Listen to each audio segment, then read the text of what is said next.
এবার আপনাদের নিয়ে যাই আমাদের বৃন্দাবনের তিনটি কুঞ্জ, কুঞ্জ নিকুঞ্জ নিভৃত নিকুঞ্জ। এবার নিকুঞ্জ না গেলে রাধারানীর আজকের দিনের আবির্ভাব কথা কিছুটা বাদ থেকে যাবে। 7 দিনে কেন 7 জন্ম তো রাধারানীর অনন্ত মহিমা ফুরাবে না। তবে চলুন একটু কুঞ্জের লীলা আস্বাদন করি। অনেক লীলা মনে পড়ে, আস্বাদনের ইচ্ছা জাগে, তার থেকে সিন্ধু থেকে এক বিন্দু। একবার কি হয়েছে, আচ্ছা আমরা একটু পরিচয় নেই। কুঞ্জ কাকে বলে? যেখানে কৃষ্ণচন্দ্র রাধারানীকে সখীগণ সহ গোপগণ সহ একত্রিত হতে পারেন, এই পরিবেশ অধিকার সবার, সেটা কুঞ্জ।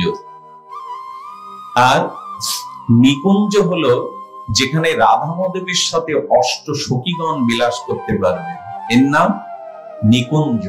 কিন্তু নিভৃত নিকুঞ্জ, সেখানে ললিতা বিশাখাদের প্রবেশ নেই, সেখানে একমাত্র মঞ্জুরিদেরই প্রবেশ। সেই নিভৃত নিকুঞ্জে একবার কি হয়েছে বর্ণনা দিচ্ছেন ভাগবতকার, গ্রন্থকার, আচার্যগণ শুনুন। কি হয়েছে না, যমুনা পুলিনের নীল জলগুলো যেন তরঙ্গ খেলছে, আর সূর্যের কিরণ জ্যোতি দেখে মনে হচ্ছে যমুনার নীল জলে কেউ যেন চাঁদি রূপা গলিয়ে দিয়েছে, চকমক করছে। যমুনা পুলিনের দুধারে বালুগুলো বালু নয়, যেন কর্পূরের মিহিদানার মতো শ্বেত শুভ্র। আচ্ছা, কর্পূরের মিহিদানার মধ্যে যদি হীরা গুঁড়ো করে দেওয়া যায়, যেরকম উজ্জ্বল জ্যোতি হয়, যমুনা পুলিনের দুই ধারে যেন উজ্জ্বল জ্যোতির্ময়ী, যেন শ্বেত কর্পূর বিন্দুর সাথে যেন মুক্তার গুড়া মিশানো, এভাবে উজ্জ্বল হয়ে আছে। শুধু কি তাই, যমুনার নীল জলগুলো খেলছে যেন চিকমিক করে চাঁদি রূপা গলিয়ে তরঙ্গ হয়েছে। যমুনা পুলিনের দুই কোলে যেন সেই বালুকণাগুলো মনে হচ্ছে আজ কর্পূর শ্বেত শুক্র কণিকা দানা। বাতাসগুলো বইছে যেন রাধা প্রেমে, রাধা অঙ্গে, রাধা চরণের সুগন্ধের বাতাবরণ। একবার ওইখানে চলে যান, মনে মনে ওইখানে চলে যান।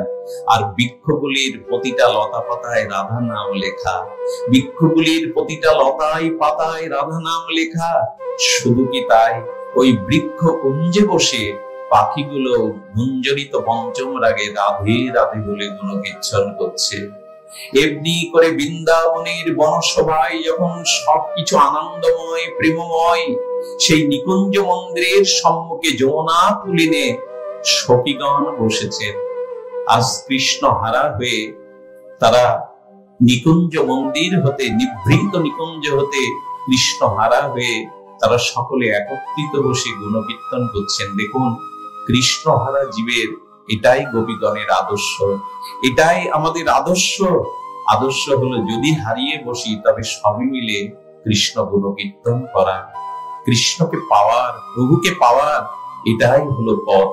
গোপীগণ যখন সংকীর্তন করছেন এই আনন্দময় নিভৃত নিকুঞ্জ সামনে, আর গোপীনাথকে হারিয়ে গোপীগণ যখন এমনি করে আরতি করছে, শ্যাম সুন্দর একটা যোগী বেশে ওখানে উপস্থিত হলেন। ডাকলেই তো তিনি আসবেন।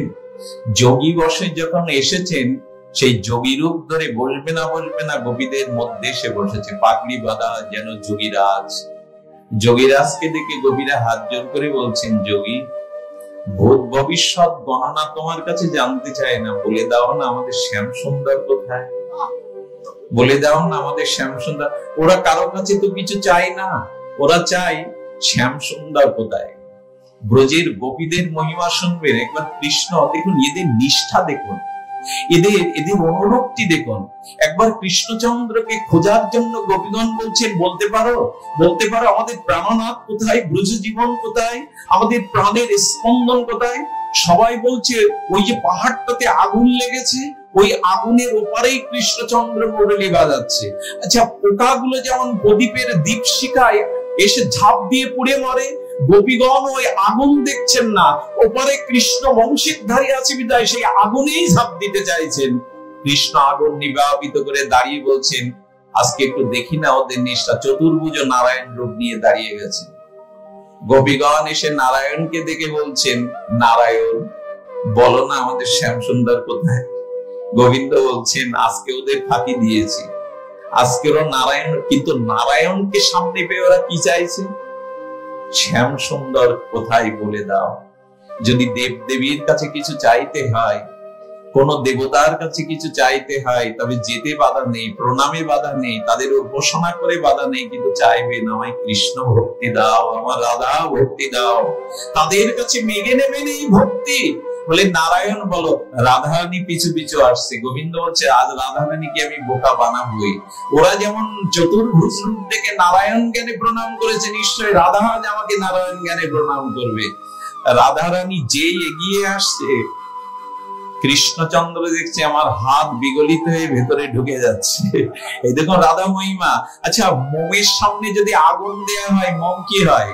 মোমের আকার থাকে, বলে যায়। রাধারানী যে সামনে এসেছেন, আর হাত দুটো রাখতে পারছেন না, হাতগুলো ভেতরে গিয়ে সেই মরণধারী শ্যামসুন্দর রূপে প্রকাশ হয়ে গেছেন। রাধারানীর সামনে কৃষ্ণচন্দ্র অন্য রূপ নিতে পারেন না। এই হলো রাধা। তো যোগীরাজ যখন এসেছেন, গোপীগণ বলছেন বলে দাও আমাদের শ্যামসুন্দর কোথায়? কৃষ্ণচন্দ্র যোগী রূপ ধরে বলছেন কৃষ্ণকে পাওয়া এত সহজ? ব্রহ্মা মহেশ্বরাদি আর ঋষিগণ মুনিগণ যুগ যুগান্তর কঠোর তপসাধনায় ব্রত সাধনায় নিষ্ঠায় যাকে পাই না, তোমরা এত সহজে পাবে? বলে যোগী বলে দাও কিভাবে তবে কৃষ্ণ পাওয়া যাবে। খুব মন দিয়ে শোনো, এটি বলেই বিশ্রাম রাখছি। বলে পাওয়া যেতে পারে, তবে তোমরা যে রূপে এসেছো এই রূপে কৃষ্ণ পাওয়া যায় না। কি রূপে? বলে দেখো তোমাদের কেশগুলো বড় পরিপাটি করে কুসুম সিক্ত করে সাজানো, এই কেশ মাথা মুন্ডন করে যোগী হতে হবে। তপস্যা করতে গেলে এই সুন্দর কেশ সাজিয়ে কৃষ্ণের কাছে যাওয়া যাবে না।